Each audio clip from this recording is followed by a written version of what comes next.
Good afternoon again, everybody. It's a great pleasure to be here. Thank you for the invitation, Martin and the organisers. So I'm going to talk about deciphering the earliest traces of life. And this is a painting from the Pilbara Craton of West Australia. This is the Apex Chert locality. And this is where I started working on my PhD in 2002 to 2003 with Martin, and really got interested in these questions. When can we find the earliest evidence for life on Earth? But today, I'm going to move to another Archean terrain, to the Barberton Greenstone Belt of South Africa, and I'm going to present work done with my colleague Eugene Grosch in Bergen in the last few years. So just to set this talk in context, we've heard a lot today. Well, let me just step back. This is Earth's biogeological clock. This is today up here, and this is the origin of life, maybe somewhere back here, the origin of the Earth here. And there's the fossil record of different fossil groups with these different coloured rings here. So we've heard a lot about events today around the Cambrian-Precambrian boundary.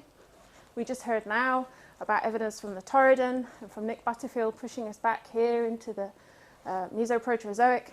But now I'm going to jump to these older rocks at 3.45 billion years, and these candidate traces of life from the Pilbara, from West Australia, and from the Barberton Greenstone Belt of South Africa. Just a note to say that I won't be talking about chemical evidence from Inuit from Greenland. So around the time I started my PhD with Martin, this paper, Questioning the Evidence of Earth's Oldest Fossils, was published.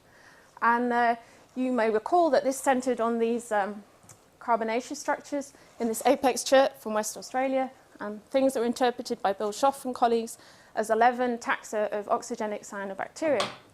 But of course, you know, these turned out not to be fossils, and that work by Martin and his colleagues showed that these are abiotic artifacts, that there's hydrothermal graphite trapped in silica grains in this chert.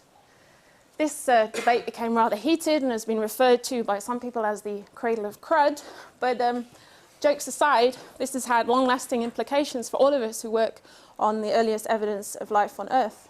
And I just want to try and summarize that here. One of the contributions of this was an emphasis on how to test and prove biogenicity and syngenicity. And we should go about this by trying to combine 3 lines of evidence summarized in this Venn diagram here. Martin may show something similar later. We should have good constraints on the morphology. Is the morphology uniquely biological? Can we understand the geological context? Is it truly viable in habitat? Can we prove that these traces are in fact old and syngenetic to the rock? And can we get in situ geochemical evidence to show biological processing? And it's by combining these 3 approaches that we end up here in the middle and have the most robust evidence for traces of life. Now, one of the aspects of the apex debate that was most challenging to a lot of people was the idea of the null hypothesis, and that we should always try and falsify physiochemical alternatives or processes that could make textures that mimic the biological ones. And so, thinking now about the Archean rock record, just want to remind you that until really 10 years ago, people focused almost exclusively on cherts. This is a typical chert from the Barberton Greenstone Belt of South Africa, and trying to seek silicified cell remains. But 10 years ago, a new habitat was proposed on the basis of rocks from the Barberton, which was subseafloor volcanic glass in pillar lavas. And I'll tell you more about these structures here that were at the center of this idea. So why on earth is the subseafloor of interest? Well, I want to show you quickly, summarize some lines of evidence from the modern subseafloor. So there's a lot of work now. It's a very active area of research seeking and understanding the subseafloor biosphere. And so there's phylogenetic data summarized here from the modern subseafloor. And we can see there's a huge diversity of archaeal and bacterial groups deep in the oceanic crust, and that these organisms are phylogenetically distinct from what we see in the overlying seawater, from what we see from seafloor rocks, and what we find at hydrothermal vents. And you can use fluorescent probes. This is a basalt from the Pacific subseafloor. And here you can see active filamentous and cocoa bacteria in these subseafloor pillar lavas. There's even now stable isotope evidence for sulfur and carbon processes in the subseafloor. So here we see sulfur isotope fractionation plotted with depth. There's very pronounced fractionations here that have been attributed to sulfate-reducing bacteria in the subseafloor, and we can even find the genes for these active processes in the subseafloor. Now, the textual evidence for this process has been much more debated. So this is one of the early observations by Ingun Torseth. Here you can see some cells sitting on the surface of a glass shard, and there are these apparent etch pits and trails around the cells. And this led some people to suggest that the microbes may be accelerating dissolution of the glass. So Harold Furness and colleagues, they describe these kind of granular pits around fractures in volcanic glass. This is an SEM image here. Then in thin texture, sometimes you find these extended tunnels that can have quite sophisticated morphologies. So Furness, Staudigl and colleagues proposed this bioalteration model, this idea that the cells may be etching the glass by secreting acids and complexing agents, and that this could be considered as a potential trace fossil. But there's a problem with this concept, which is that we've failed to generate these textures in the lab. So cultivation experiments with microbes on glass over many years, many different species, many different media, have failed to replicate these extended tubular textures. So that's always been a challenge to this idea. So now I want to change gear and go back to the Archean, and just to introduce the Barberton Greenstone Belt to you. So it's up here in the northeast corner of South Africa near the border with Swaziland. This is a summary geological map. This is known as the Onverwacht anticline. These rocks span from around about 3.5 to 3 billion or so.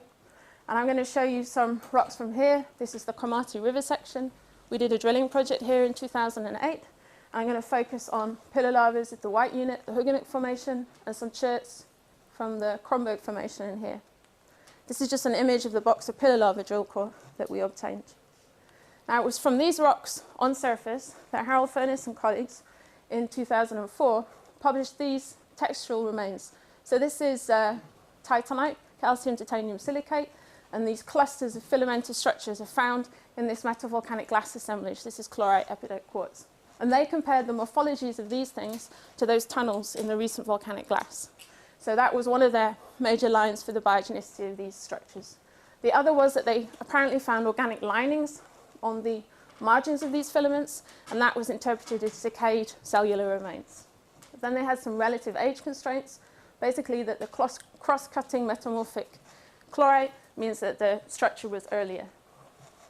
But, and this is the punchline of today's talk, by re-examining the surface samples and the drill core material, Eugene and I published a paper earlier this year rejecting a biogenic origin for these structures. And so I want to tell you why and summarize those arguments. Here is the paper from earlier this year, and this is a summary of one of our first key observations, which was there's a big morphological spectrum seen in these titanite textures. So it starts with these simple spheres that may develop short projections, and then these spheres coalesce. You get more numerous and longer filamentous projections, and then you get these more irregular clustered structures. And so there's a huge morphological continuum here that is not easily or directly comparable to what we see from the modern subsea floor. Now, there's also a big difference in the size distribution of these things. So this is some more pictures of the recent structures, and if we look at their size distribution, it's shown in blue on this histogram. They have a much narrower size distribution, and this is in contrast with these titanite textures, which have a much wider range of diameters and are on average much thicker. So the arguments about the morphology and the size distribution don't work for these microtextures. Now, the next line of evidence I want to talk to you about is these apparent organic linings to the microtextures. And this is work that I did with Dave, and it involves an nanosims mapping. So here is one of these clusters, and this is a backscatter image. You can see the filaments here in the calcium titanium maps nicely, but there's nothing here in the carbon and the carbon nitrogen map. So we looked at many surface and drill core samples. These apparent organic linings are not there. There is not this organic phase. And rather, we argue that the apparent linings that they saw in the earlier studies, which was done by X-ray EDS mapping, is due to porosity in the samples. So if we look at the end of one of these filaments here, this bit, I've arrowed a small hole or pore in the surface, and you can see that this gives an apparent carbon-carbon nitrogen signature. So we interpreted these earlier signals as a topographic artifact. We therefore rejected this organic lining evidence for the biology of these things. So what Eugene was able to do was to obtain absolute age estimates on the titanite.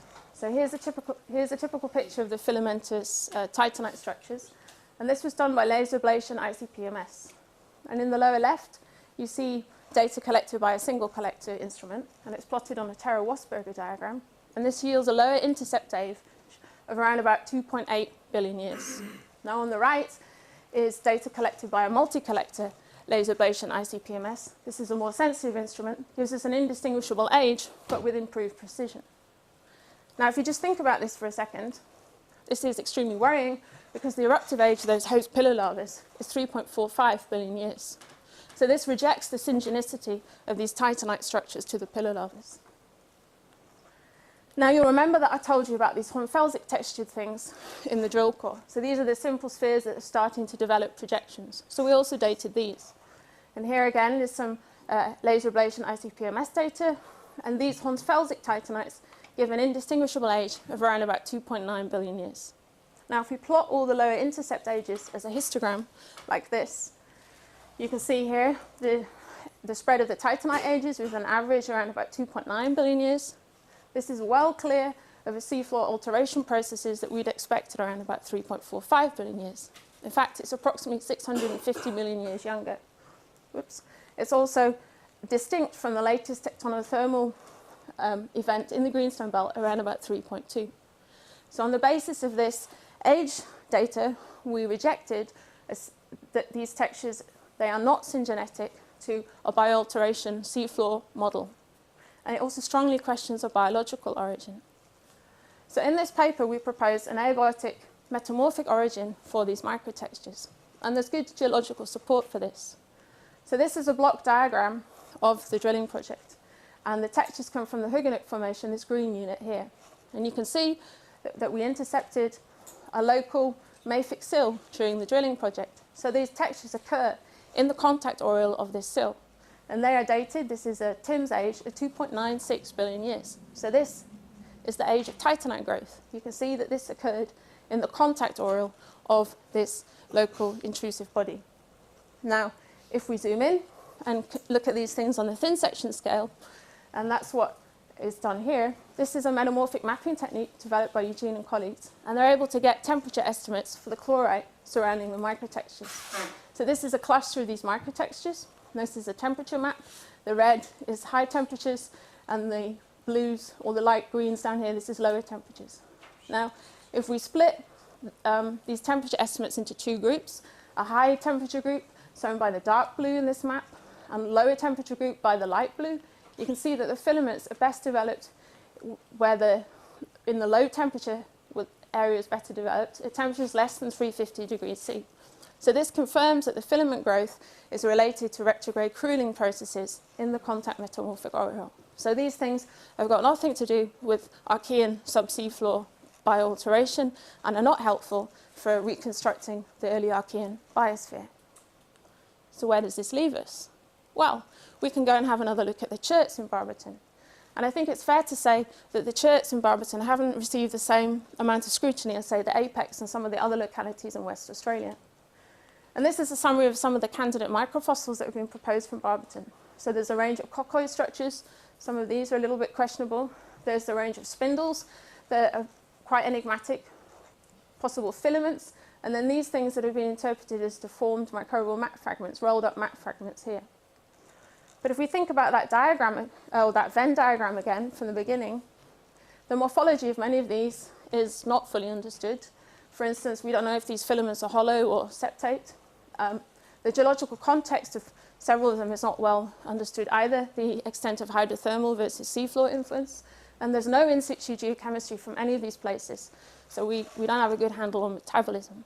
So we're going and having a look at some of these cherts again, and this is some data from the Kronberg Formation. It's between 3.3 and 3.4 billion years old, and these are some of the promising fabrics we've identified in our drill cores and surface samples. There's wispy laminated carbonaceous stuff, clotty grains, even maybe some of these deformed carbonaceous fragments. I think this is a sample I loaned from you, or a very similar one, Martin. And Raman data, this is laser Raman spectroscopy data. This confirms that this carbonaceous material is relatively well preserved and has seen temperatures of less than 330 degrees. We've done bulk carbon isotopes so far. You can see it falls in a range here between -25, -35 per mil. This would be consistent with the source from anoxygenic photosynthesis, but of course we want much better in situ data correlated with morphology if we're really going to make a case for that. So I think the outlook is very promising. Not only do we have these cherts and this armory of analytical tools, we have some other environments like tectonic sedimentary basins where we can keep testing the biogenicity and syngenicity of these carbonaceous remains. There are techniques like FIB-TEM, which we've been working with Dave on things like this. This is from the Gunflint. We'd like to apply this kind of, get this kind of ultrastructural information on some of these Archean remains. We'd like to do more nanosims work to get the in-situ geochemical evidence. And things like in-situ sulfur isotopes will help us better decipher the early Archean biosphere. And to finish, I'd like to acknowledge a bunch of people. David Wasey, who was with us in Bergen for a couple of years, and Matt Kilburn, especially for help with the nanosims data published here. The late Jan Kosler, who was a good friend and colleague, who helped with the laser ablation ICP-MS work here. To the Bergen Research Foundation and the Research Council of Norway for financial support for this. And of course to Martin, that's why we're all here today, for mentoring me, for fostering my interest in this question, and also topics more broadly in astrobiology and geobiology. Thank you, Martin. And to Eugene for all the geological adventures we've had in the Barberton Greenstone Belt. So, thank you very much.